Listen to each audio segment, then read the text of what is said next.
오늘 언약 신학 네 번째 노아의 언약에 대해서 우리가 살펴볼 텐데요.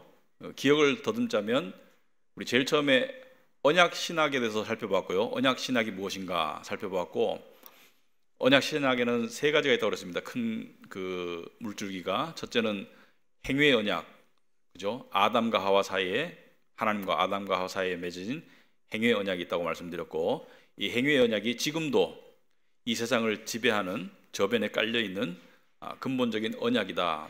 행위의 언약은 그 자체가 잘못된 것도 아니고 나쁜 것도 아니다.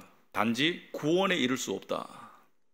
그래서 구원에 이르게 하기 위해서 두 가지 언약을 더 살펴보았죠. 구속의 언약이라는 것을 살펴보았고, 은혜의 언약을 살펴보았는데, 구속의 언약은 성부 하나님과 성자 예수님 사이에 맺어진 언약이다. 하나님께서 택하신 백성을 위해서 성자 예수님께서 이 땅에 오셔서 죽기까지 순종하심으로 택한 자들의 구원을 이루시기 위한 그 언약이 구속의 언약이다 살펴보았고, 그 다음에 은혜의 언약을 이야기했습니다. 은혜의 언약은 하나님께서 일방적으로 하신 것이 은혜의 언약이다 살펴보았습니다. 그래서 구원을 위해서는 은혜의 언약이 필요하다. 자, 오늘부터 살펴볼 노아의 언약, 아브라함의 언약, 다윗의 언약, 이런 언약들은 은혜의 언약의 큰 틀 속에서 구약에 나와 있는 언약의 장면들을 우리가 살펴보는 그런 내용인데요. 이 노아의 언약이라는 것은, 이 언약이라는 단어를 쓰는 이유가, 여러분, 노아의 홍수의 사건은 창세기 6장부터 9장까지 연결되는 사건이죠, 그죠? 6장부터 9장까지가 하나님께서 세상을 보니까 악이 너무 만연해가지고 홍수로서 그 당시에 전 인류 몇 명인지는 모르겠어요. 몇만 명인지는 모르겠어요. 몇십만 명인지 몇천 명인지 확실히 모르겠으나 당시에 생존해 있는 전 인류를 홍수로서 심판하셨다. 그리고 심판하시고 난 다음에 하나님께서 언약을 세우셨죠. 창세기 9장 9절을 보시면은, 내가 내 언약을 너희와 너희 후손과 너희와 함께한 모든 생물, 곧 너희와 함께한 새와 가축과 땅의 모든 생물에게 세우리니, 방주에 탔던 노아 부부, 그리고 세 아들의 부부, 생존한 인류 8명, 그리고 나머지 생명체들과 함께 하나님께서 노아의 언약을 세우셨다. 이 노아의 언약은 뭐예요? 핵심은 뭐예요? 노아의 언약의 핵심은, 내가 다시는 너희를 물로 심판하지 않을 것이다. 두 가지 의미입니다. 첫째는 전 인류적인, 전 지구적인 심판은 마지막 심판 때까지 없을 것이다. 국지적인 심판은 있을 수 있지만 전 인류를 멸망시키는 심판은 다시는 안 할 것이다. 그리고 두 번째는 뭐예요? 물로는 심판하지 않을 것이다. 물로 썰어버리지 않을 것이다. 나중에 다루겠지만 불로 심판하신다. 마지막 남은 심판은 예수님의 재림 때 있을 불심판이 남아있는데, 이것은 전 인류를 향한 심판이며 마지막 심판이 될 것이다. 그런 것이 노아의 언약인데, 그 내용을 좀 자세하게 살펴볼 텐데, 제가 지난 주중에 공부를 하다 보니까 어떤 분이 질문하셨어요. 인류가 어떻게 퍼졌나? 그러면은 예를 들어서 아담과 하와가 가인과 아벨을 낳았는데, 그럼 누구랑 결혼해서 어떻게 퍼졌나? 이 아이들도 질문을 한다고 그래요. 노아의 홍수 때 노아 가족밖에 안 남았는데 그럼 누구랑 결혼해서 인류가 퍼졌나? 가족끼리 결혼했습니다. 아담과 하와가 900 몇 살 이렇게 살았잖아요. 그러니까 아들만 낳았겠어요? 딸도 낳았죠. 그래서 노아의 가족도 마찬가지로 아들 3명이 며느리 3이 있었잖아요. 그러면 거기서 태어난 아들, 딸들이, 그러니까 형제 자매나 사촌끼리 결혼을 했죠. 그래서 요즘에는 그것을 법으로 금지하고 있지만 인류의 출발은 그렇게 출발했었고요. 여러분들이 이것이 수정이 바로 안 됩니다. 왜냐하면 상황에 따라서 수정이 되는데, 아브라함은 누구랑 결혼했죠? 사라는 아브라함의 누구예요? 사촌입니다. 사촌. 그러니까 근친끼리 결혼을 하던 문화가 아브라함 때에도 있었어요. 이것이 서서히 인류가 문명이 발달함에 따라 가지고 인구수가 늘며 따라 가지고 변한 것이지, 처음에는 가족끼리 결혼을 했다. 그래 가지고 인류가 번성한 것이죠. 자, 어쨌든 간에 이 노아의 사건 이후에 그 다음 사건, 큰 사건이 뭐예요? 바벨탑이죠, 그죠? 바벨탑을 쌓다가 이 하나님께서 진노하셔서 전 인류를 언어를 다르게 해서 흩어버리시죠.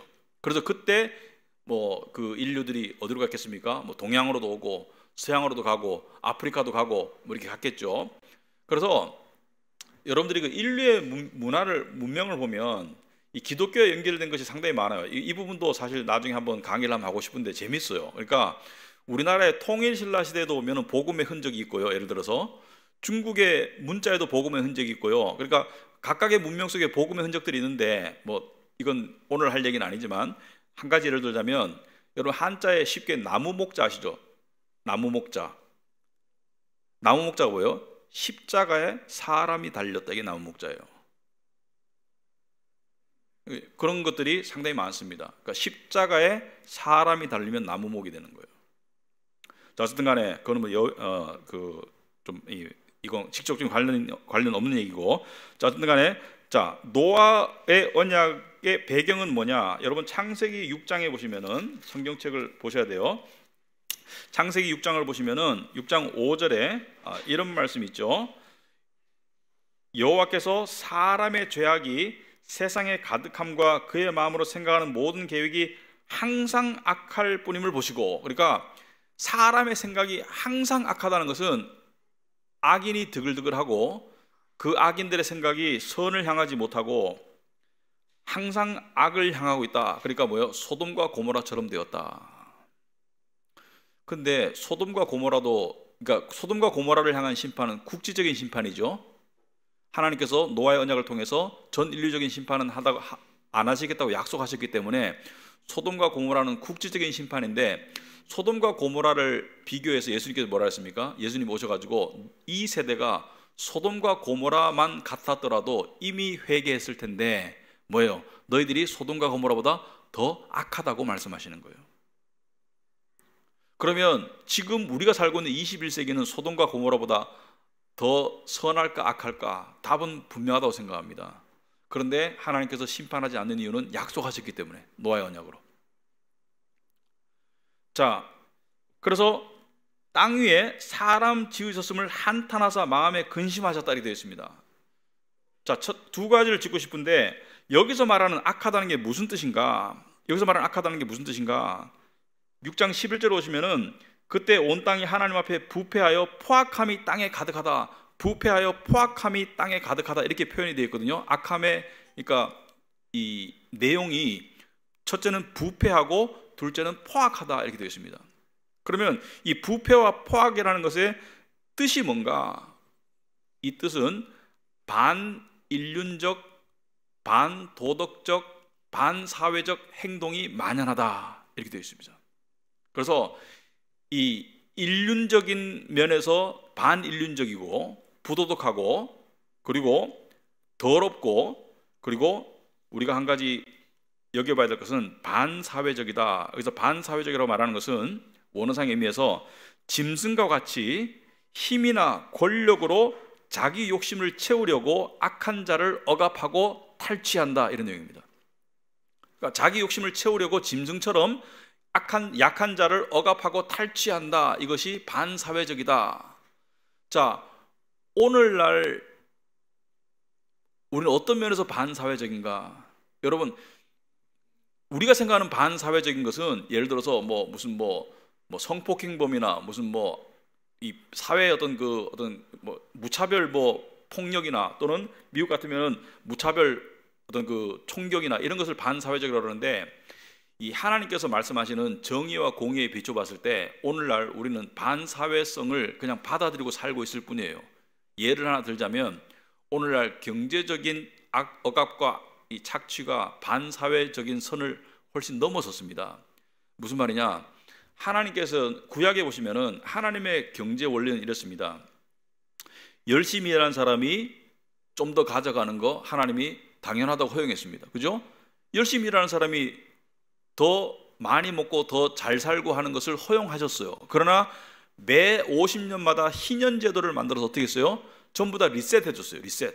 토지를 다시 하나님께서 거둬들여라. 그리고 다시 균등 분배를 해라. 그러니까 열심히 하는 사람이 더 잘 살고 더 풍요를 누릴 수 있지만 그것이 그 차이가, 격차가 무한대로 늘어나는 것을 하나님께서 막으셨어요. 여러분, 오늘날 기업체만 보더라도 말단 사원과 총수가 가지고 가는 급여 차이. 얼마 전에는 그 영화계 이야기가 나오더라고요. 주연 배우와, 그러니까 엑스트라가 찾아가는 그 급여 차이, 받아가는 급여 차이가 2,000배랍니다. 주연 배우가 회당 2억을 받으면 거기에 단역 배우는 10만 원을 받는데요. 이게 반사회적인 문화인 것입니다. 주연 배우가 당연히 더 받아가야 되죠. 기업의 총수가 더 받아가야 되죠. 그러나 그 격차가 1000배, 10,000배 난다는 것은 그것은 반사회적인 것이에요. 왜? 상대적 박탈감을 들도록 만들 수밖에 없어요. 스포츠 스타가 뭐 축구를 잘해가지고 뭐 연봉이 오늘날 기준으로 뭐 3억이에요, 5억이에요. 와, 돈 잘 버네. 이게 300억, 500억이 되었어요. 심지어 어떤 사람은 1,000억이 넘고요. 어떤 사람은 경기 한 번 뛰면 5억, 10억이 들어와요. 이게 반사회적인 문화인 거예요. 왜? 그만큼 없는 자를 억압할 수밖에 없는 사회 구조가 되어버린 것입니다. 근데 우리는 그것을 민주주의라는 이름으로 그것을 받아들이고 있을 뿐인데, 역사 속에서 이러한 문화는 어떻게 됐습니까? 혁명을 통해서 바로잡아졌죠. 대표적인 게 프랑스 혁명이죠. 프랑스 혁명이 뭐예요? 부르주아를 향한 이 일반 평민들의 봉기잖아요. 왜? 너무 격차가 나니까. 일반 평민들은 굶주리는데 부르주아들은 저녁에 먹고 더 먹으려고 일부러 토하고 그랬잖아요. 음식이 너무 많아가지고. 이런 것들이 격차를 통한 억압에 해당되고 역사 속에서는 혁명으로 일어났고 하나님의 심판으로 바로잡아진 적들이 많아요. 특히 전쟁을 통해서. 전쟁은 많은 것을 리셋하죠. 그래서 이러한 반사회적인 것이 단지 우리가 말하는 뭐 살인, 뭐 성폭행 그런 것만이 반사회적인 것은 아니다. 그런데 우리가 이것을 바꿀 수는 없을지라도 힘이 미약해서 우리가 살고 있는 문화가 하나님의 말씀에 비춰봤을 때 억압적이고 반사회적인 것이라는 것을 인식은 하고 있어야 돼요.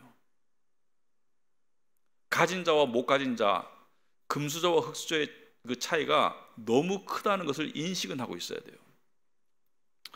그리고 두 번째 다루고 싶은 것은, 자 6장 6절에 오시면은 땅 위에 사람 지으셨음을 한탄하사 마음에 근심하시고, 하나님이 한탄하고 근심하신다.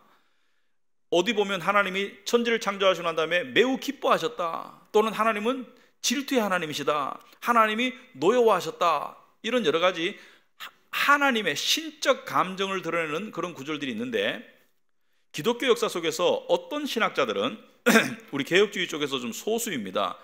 하나님은 감정이 없으신 분이다. 감정은 뭔가 불안정하고 뭔가 부족한 그런 것이기 때문에 완전하신 하나님께서 감정이 있을 수 없다, 이런 언어를 쓰는 것은 인간의 이해를 돕기 위해서 하나님께서 쓰시는 언어이지 하나님 자체는 감정이 없다라고 주장하는 사람들이 일부 있어요. 그러나 저는 인간이 하나님의 형상으로 지음을 받았고 인간이 감정을 가지고 있는 이유가 하나님께서 감정을 가지고 계시기 때문이라고 생각합니다. 이쪽 견해가 더 많아요. 단 그 하나님의 신적 감정은 그것이 기쁨이든 노여움이든 그것이 한탄이든 간에 그 감정은 그 자체가 거룩하시고 불완전하지 않다. 그런데 어떤 알미니안주의자들은 이렇게 말합니다. 봐라, 하나님이 지어놓고 후회하시잖아. 하나님의 계획대로 되는 것이 아니고 인간의 선택이 들어갔는데 그 선택이 잘못돼서 하나님이 후회하시잖아. 이것은 전혀 그런 뜻이 아니에요. 하나님은 모든 것을 다 미리 정하셨어요. 악을 들어서서도 미리 정하셨어요.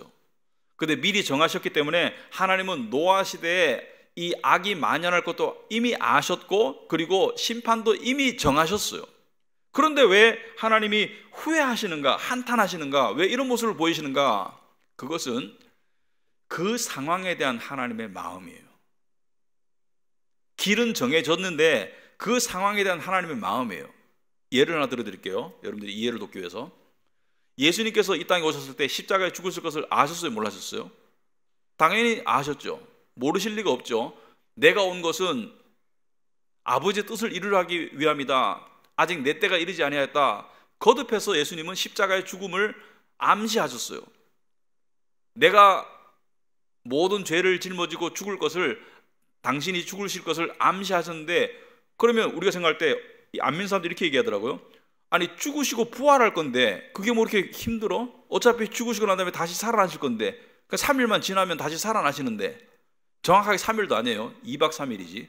3일만 지나면 다시 살아나실 건데 그게 뭐 이렇게 힘들어? 근데 예수님께서는 뭐예요? 십자가에 달리시기 전에 겟세마네 동산에서 기도하시면서 피땀을 흘리시면서 뭐라 그랬어요? 내가 죽을 것 같다. 내가 심히 괴로워서 죽을 것 같다. 왜냐하면 그 상황에 대한 감정적인 반응인 거예요. 미리 정해졌다 해가지고 그 상황에 대한 감정적인 반응이 없지 않아요. 여러분이 예를 들어서 수술을 앞두고 있는데 이 수술은 반드시 성공 확률이 100%고 그리고 이 수술을 한다고 해가지고 뭐 특별한 일도 일어날 것도 아니고 수술하면 반드시 고쳐질 거를 안다고 하더라도 수술대에 누우면 두렵고 떨릴 수 있습니다. 그 상황에 대한 반응이죠. 그래서 하나님께서 이렇게 반응하시는 것이지 하나님께서 뭐 계획을 하셨는데 그게 인간에서 틀어졌다? 그건 전혀 아니에요. 그리고 두 번째, 그러면 노아의 홍수 때 왜 노아와 노아 가족만은 살아남았나? 어떤 분들이 이렇게 얘기하더라고요. 6장 9절에 보시면은 이것이 노아의 족본이라 노아는 의인이요 당대의 완전한 자라 그는 하나님과 함께 동행하였으며 세 아들을 낳았으니, 여기 보니까 노아는 의인이고 당대의 완전한 자다. 이 말은 신약에 나오는 의인은 없나니 하나도 없으며 이 말과 배치되는 말이 아니라 율법의 종교적인 삶, 순종의 삶으로 봤을 때는 의로운 삶을 살았다는 뜻이에요. 욥처럼 죄가 없다는 뜻이 아닙니다. 원죄가 없다는 뜻이 아니에요. 근데 알미니안주의자들은 노아가 의롭게 살았으니까 구원을 받았지 행함으로 구원을 받는 것처럼 이야기하는데 8절을 놓치고 있는 거예요. 그 9절 앞에 8절에 보시면은 그러나 노아는, 여기서 그러나는 다른 모든 사람들과 달리 노아는 여호와께 은혜를 입었더라 이렇게 되는 거예요. 은혜가 선행했기 때문에 거기에 대한 열매로서 의로운 삶이 나온 것이지 은혜 없이 스스로 나온 게 아니에요. 여기서 말하는 은혜는 구원의 택하심을 말합니다. 이해되시죠? 그러니까 여호와께 은혜를 입었다는 것은 구원의 언어인데 하나님의 택하심을 입었기 때문에 그 택하심의 결과 순종의 삶이 나온 것이지 순종의 삶 때문에 노아가 구원받은 게 아니에요. 여기서 한 가지 또 생각해 볼 것이 있죠. 당시의 인구가 수천 명인지 수만 명인지 모르겠지만 구원받은 사람은 딱 8명입니다. 노아와 노아의 가족들. 여러분, 구원의 비율은 항상 낮았습니다. 역사 속에서 구원의 비율은 항상 낮았어요. 지극히 낮았습니다. 예수님께서 청함을 받은 자는 많지만 택함을 받은 자는 적다고 그랬습니다. 여기서 말하는 택함을 받은 자가 적다고 할 때 그 적다는 개념이 아주 적다, a few, 영어로 a few, 아주 적다라는 뜻이에요. 청함을 받았다는 것은 혼인 예식장까지는 왔잖아요. 이거를 교회로 비추자면 교회 다니는 사람 많지만 그 안에 정말로 구원의 택함에 이른 사람은 아주 극소수라는 것을 이야기하고 있습니다. 그것이 중세 암흑교회는 0.01%도 안 됐어요. 교회 다니는 사람 중에 정말 복음을 깨닫고 구원을 받은 사람은 그 정도도 안 되었습니다. 여러분이 지금 이 시간, 이 순간 예수 그리스도가 여러분의 구주이시며 십자가에서 죄를 대신해서 죽으신 것을 마음으로 믿고 있다면 정말 감사해야 돼요. 여러분 스스로 한 게 아니에요. 정말 바늘구멍보다 적은 확률적으로 보면은 숫자적으로 봤을 때, 근데 여러분이 그걸 깨달았다는 것은 엄청난 택함의 은혜가 있는 것이고 그 이유를 모를 뿐이죠. 우리가 더 나은 것도 없는데, 더 잘난 것도 없는데. 아무튼 하나님께서는 노아에게 은혜를 베푸셔서 노아가 의롭게 살 수 있었고 순종의 삶을 살 수 있었고, 그래서 노아는 구원을 받았죠. 홍수에 쓸려가지 않았고 남아있는 자가 되었죠. 자, 그래서 우리가 당시의 인간의 그 포악함이 어떤 것인지, 반사회적인 것이 어떤 것인지, 그 다음에 하나님은 감정이 없으신 분이 아니라는 사실을 우리가 짚어보았고요. 노아가 왜 택함을 받았는지 짚어보았습니다. 자, 노아의 언약은, 언약이라는 단어가 직접적으로 나오는데 언약의 내용을 한번 살펴보자. 여러분 유인물 1페이지 보시면은 언약 당사자는 누구예요? 언약을 맺었을 때 하나님과 노아 가족만이 아니고 모든 피조물입니다. 노아 가족을 포함한 모든 피조물을 향해서 하나님께서는 직접 언약을 세우셨다. 그 언약의 내용은 뭐예요? 내가 피조물들을 보존해 줄 것이다. 너희들이 아무리 악해지더라도, 악해졌습니다. 우리는 이 세상은 악해졌어요. 악해지더라도 다시는 전 지구적인 멸망의 심판은 하지 않을 것이다. 언제까지? 예수님 재림까지, 최후의 심판까지 하지 않을 것이다. 그것을 약속하셨어요. 그래서 피조물들을 보존하시겠다는 약속을 하신 것이 노아의 언약의 내용입니다. 당사자는 하나님과 그리고 모든 노아 가족을 비롯한 모든 피조물이고, 그런데 여기 왜 피가 없나 물어보는 사람이 있어요. 하나님이 맹세하셨기 때문에 어길 일이 없습니다.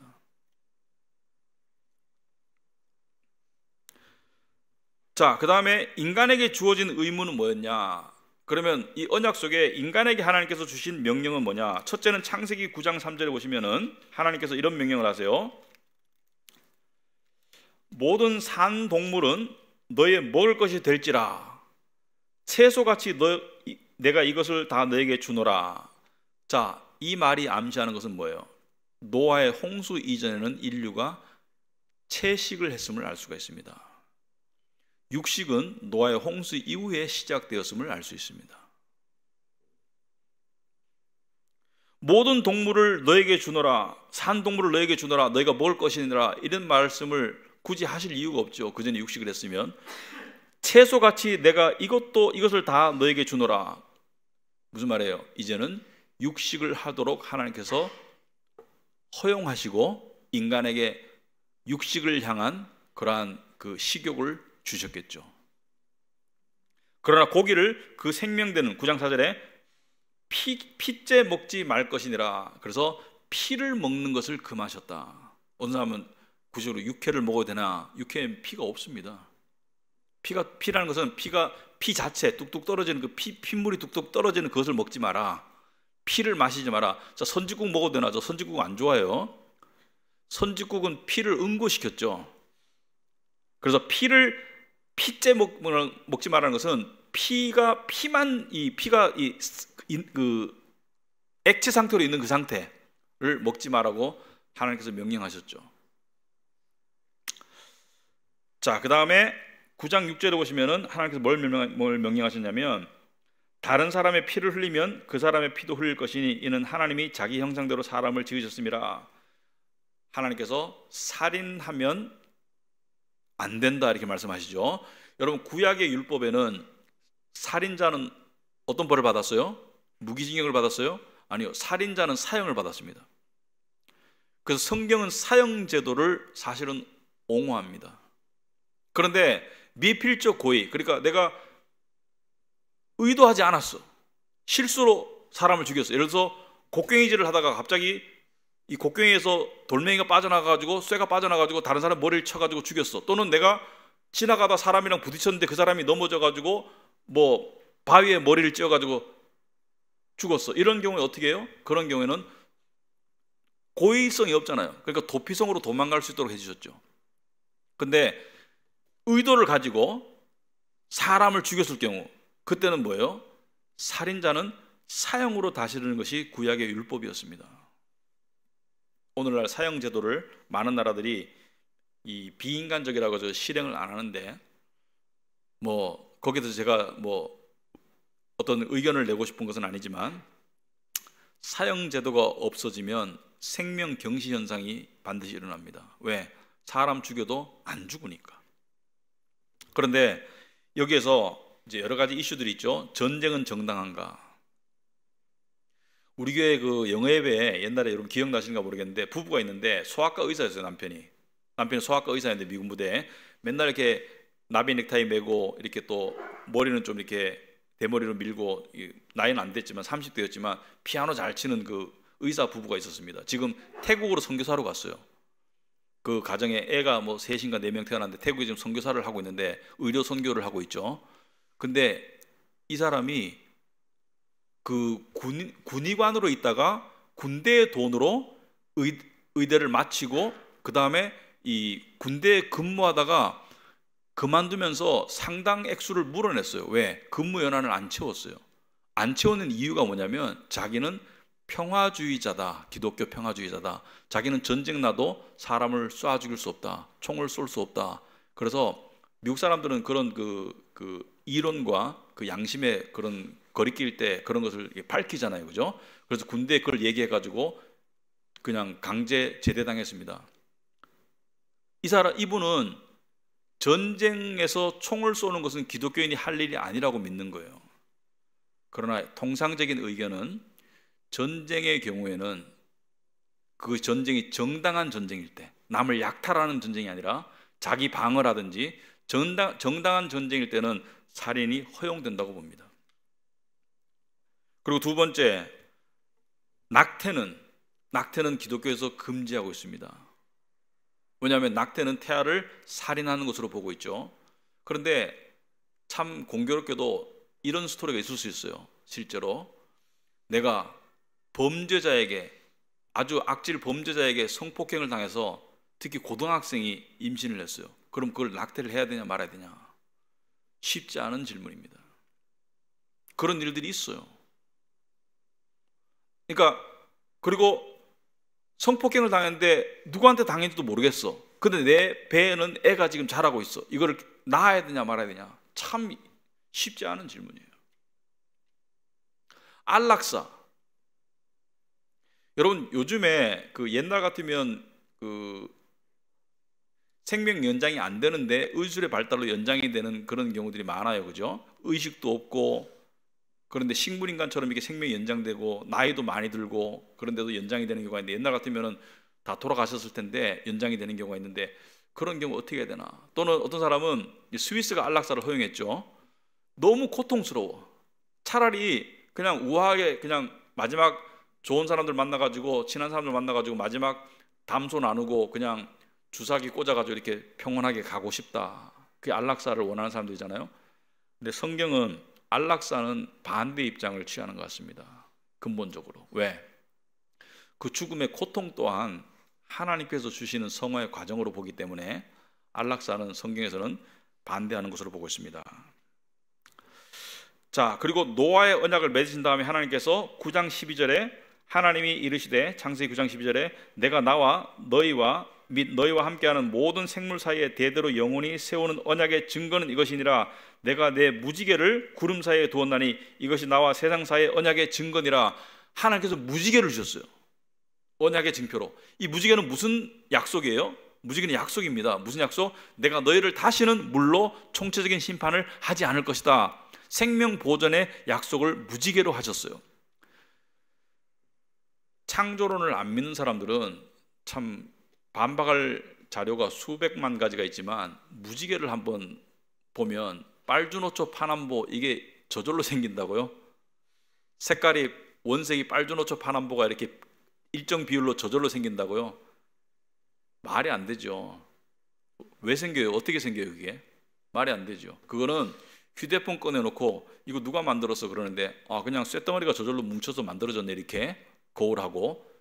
말도 안 되는 소리죠. 하나님이 하셨기 때문에 무지개가 만들어졌는데 아름답죠, 그죠? 무지개 보면은 사람이 기분이 좋죠.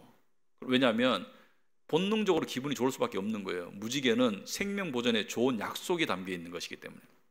근데 요즘 세상이 참 그러한 게요, 성경에 좋은 것들을 엉뚱한 데다 갖다 붙여서 쓰기 때문에 참 안타까워요. 무지개가 동성애의 상징이 되었습니다. 저는 동성애자만 죄인이라고 말하는 건 아니에요. 우리도 죄인이에요. 그냥 죄 중에 하나지만 그것이 죄가 아니라고 말하는 것은 잘못이라는 것을 말하는 것이지. 근데 무지개도 그렇게 사용이 되고 있다. 안타깝죠.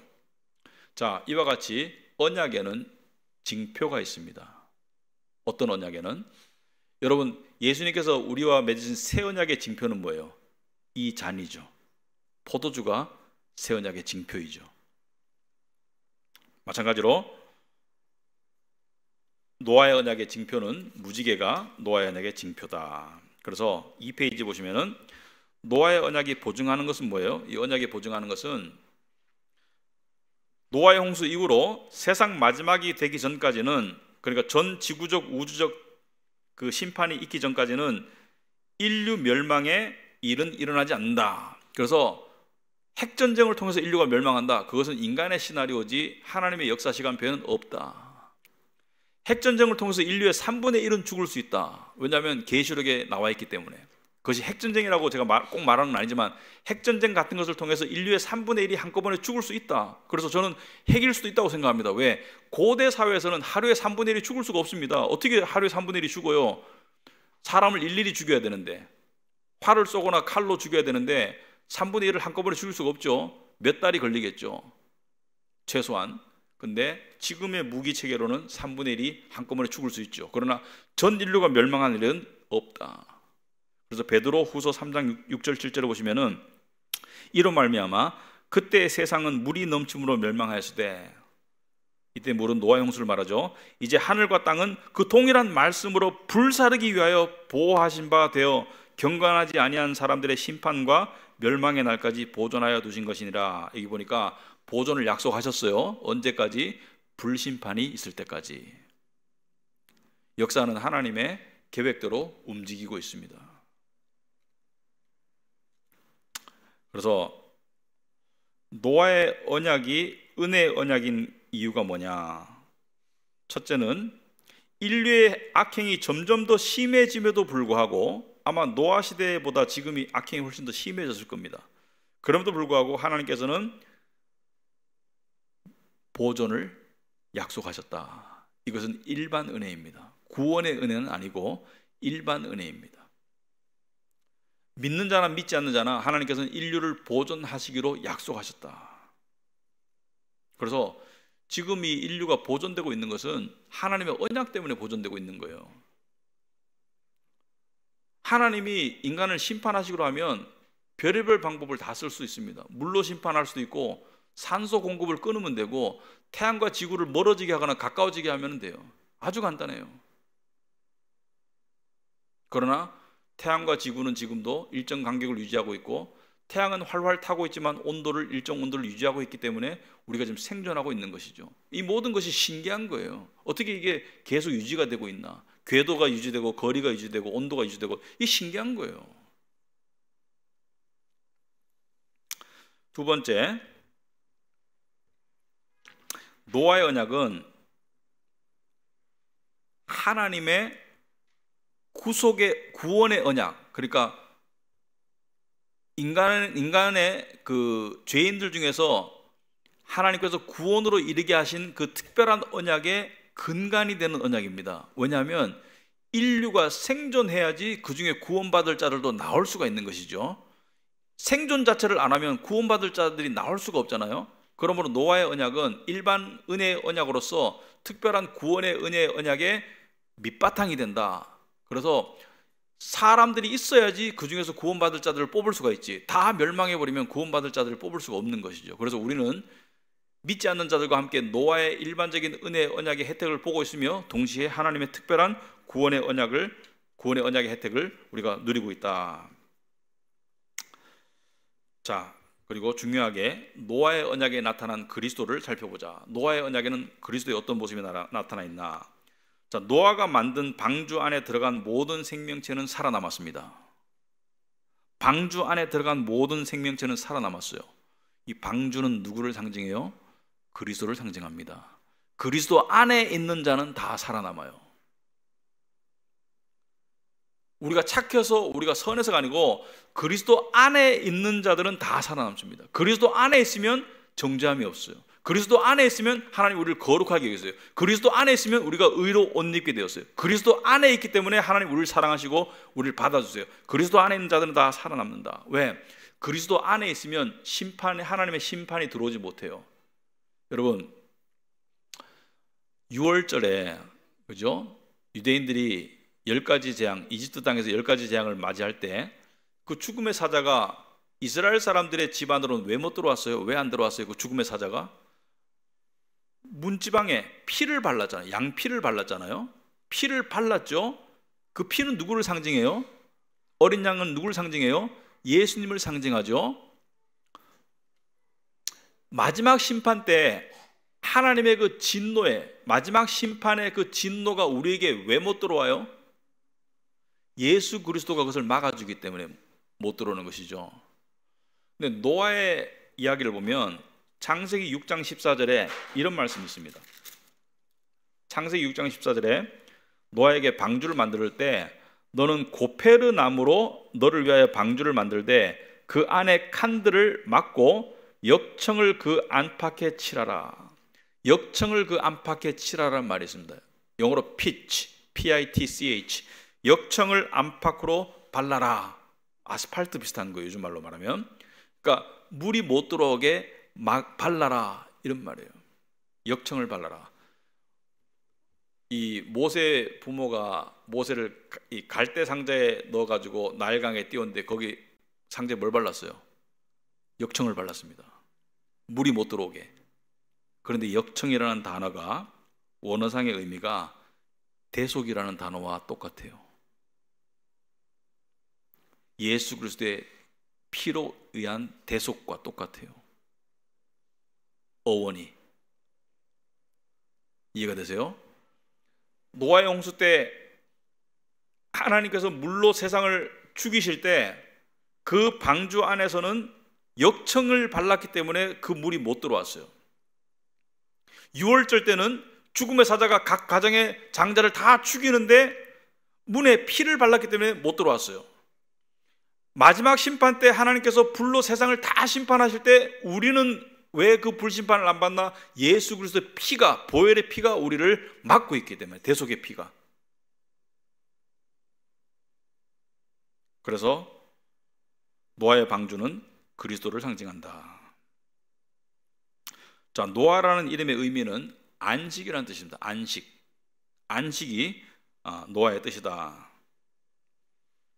노아는 하나님께 버림받은 자들이, 두글두글한 그런 하나님께 심판으로 버림받은 자들이 가득한 세상 속에서 방주에 올라탄 사람들과 짐승들은 재앙을 피하고 안식 상태에 있었다. 그래서 성경이 말하는 안식의 의미를 아셔야 돼요. 성경이 말하는 안식의 의미는 안식의 결과 평강이 주어집니다. 성경이 말하는 안식의 의미는 내가 휴가 갔어, 내가 풍요해, 내가 편안해, 이게 아니고요. 성경이 말하는 안식의 의미는 구원받았어, 이거예요. 다가올 지옥의 불심판을 내가 안 받아도 되는 구원받았어. 그러니까 안식이 안심되는 거예요. 여러분 밖에 막 핵전쟁이 났어. 핵전쟁이 났는데 여러분이 지하 벙커에 딱 들어갔는데 어떠한 포탄도 뚫을 수 없고 안에 식량과 물이 충분히 있어. 발전기도 있고. 여러분 뭐예요? 안식할 수 있겠죠. 밖에 막 전쟁이 났는데 여기는 아무도 못 들어와. 그리고 전쟁이 끝나면 다시 나가서 새로운 세상이 만들어진다고 약속했어. 그럼 그 안에서 안심할 거 아니에요. 그게 안식인 거예요. 그 안식을 휴가로 생각하시면 안 돼요. 안식을 편안함으로 생각하시면 안 돼요. 안식은 구원을 말하는 거예요. 그 구원의 의미와 그 구원의 은혜를 깨달을 때 주어지는 게 뭐야? 평강이에요. 자꾸 평강을 마음이 편했으면 좋겠어 자꾸 하는데 그 마음의 평강의 원천은 구원입니다. 이 기도 제목이 이루어졌어, 이번 일이 잘 풀렸어, 그거는 세상 사람들도 다 느낄 수 있는 거예요. 우리가 누리는 안식과 평강은 구원의 확신에서 주어지는 거예요. 하나님이 나의 하나님이고 나의 힘이시고 나의 요새시고 나를 긍휼히 여기신 자시고 나의 방패시라는 그 믿음 속에서 주어지는 것이 안식입니다. 자, 홍수의 심판 가운데서도 하나님은 그리스도의 혈통을 남겨주셨다. 자, 노아에게 세 아들이 있죠. 셈과 함과 야벳이죠. 그런데 그리스도는 어디서 나와요? 여기서도 갈라집니다. 셈에게서 나와요. 그래서 세상은 두 종류의 사람이 있다. 여인의 자손과 뱀의 자손이 있다. 창세기 3장 15절에 따르면 여인의 자손은 그리스도의 자손, 속한 자식들, 믿음의 자식들, 구원받은 자식들. 뱀의 자손은 뭐예요? 마귀의 자녀들, 구원받지 못한 자식들. 예수님께서 요한복음 8장에서 너희 아버지는 마귀다. 뭐예요? 너희는 나의 혈통이 아니라는 것을 이야기하고 있는 거예요. 그래서 노아의 자식들 중에서도 셈의 라인에서 그리스도가 나오고요. 여기서도 내려가면서 또 갈라져요. 또 갈라지고 또 갈라지고 아브라함이 택함 받고 아브라함의 아들 이삭, 그 다음에 이삭의 아들의 야곱과 에서에서 또 갈라져요. 그러니까 택함 받은 혈통은 계속 갈라지면서 이렇게 보존되는데 갈라져 나간 사람들이 수도 없이 많아요. 그러니까 택함 받은 자들은 적을 수밖에 없습니다. 그래서 결론적으로 노아의 언약은 일반 은혜의 언약이다. 하나님의 구원의 특별한 은혜의 근간이 되는 언약이다. 왜? 일반 은혜를 통해서 인류가 보존되어야지 구원받는 백성들이 나올 수 있기 때문에. 그래서 구원받지 않은 자들, 예수님을 안 믿는 자들도 노아의 은혜의 언약의 혜택을 보고 있는 수혜자들은 맞다. 하지만 구원받은 자들은 노아의 일반 은혜의 언약의 수혜자임과 동시에 하나님의 특별 은혜의 구원의 은혜의 수혜자이기 때문에 우리는 하나님을 부를 때, 감사할 때 첫째는 일반 은혜 속에서 창조주 하나님, 그리고 특별 은혜 속에서 나의 하나님, 나의 구원자로 하나님을 부르고 감사하게 된다. 네, 오늘은 여기까지 노아의 언약을 살펴보았고요. 다음 시간은 아마 아브라함의 언약일 것 같아요. 계속해서 공부를 해나가겠습니다. 그래서 마치겠습니다. 기도하겠습니다. 하나님 아버지, 참으로 저희들에게 다시 한번 말씀을 통해서 이 세상에 돌아가는 원리와 또 이치에 대해서 알려주심을 감사합니다. 지금 세대는 정말 노아의 시대보다 더 악하다고 생각합니다. 그럼에도 불구하고 하나님께서 길이 참아주시고 또 멸망시키지 않는 것은 하나님께서 노아를 통한 언약을 통해서 인류를 보존하실 것을 약속하셨기 때문입니다. 하지만 이것은 영원한 것은 아니고 예수님의 재림 때 불의 심판을 말씀하셨습니다.